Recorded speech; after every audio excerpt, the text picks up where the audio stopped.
এখানে আমার 2 দিকে 5 ইঞ্চি করে গাঁথ নিয়েছে, এই যে দেখতে পাচ্ছেন। মানে জানালা আপনার এই বাহির দিকে বসাবে এখানে, তো জানালা কিলামগুলো আগে যে মেরে দিই, জানালা ঢুকবে না, 2 দিকে বেড়ে যাবে। সেখানে একদিকে কিলাম বললাম, এই যে কিলাম মতো ছোটো করলাম, এতখানা কিলাম ছিল, আর এটা 4 ইঞ্চি, এই যে 4 ইঞ্চিটা, সেজন্য মানে কিলামগুলো কাটলাম, আর এক সাইডে মারলাম কিলাম, এই সাইডে মারিনি। আগে বসিল জানালাটা, তারপর বাহির থেকে ওই ওই যে গ্যাপ, ওই গ্যাপ দিয়ে মারবো কিলামগুলা। নাহলে 2 দিকে কিলাম মারলে আপনার জানালা ঢুকতে খুব অসুবিধা হবে, ঢুকবে না জানালা। এই যে 2 দিকে আপনার 5 ইঞ্চি করে বাড়তে আছে এদিকে, তো বাহির দিয়ে বসাবে। উপরে স্ল্যাব করেছে,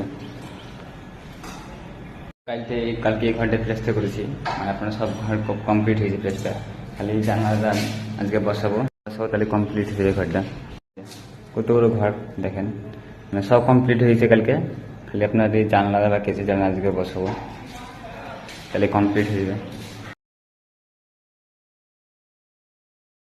তো জানলা বসানো কমপ্লিট হয়ে গেল আপনার, দেখতে হচ্ছেন এই যে। সবাই ভালো থাকবে, সুস্থ থাকবো, আর ভিডিওটি অবশ্যই লাইক করে দিও।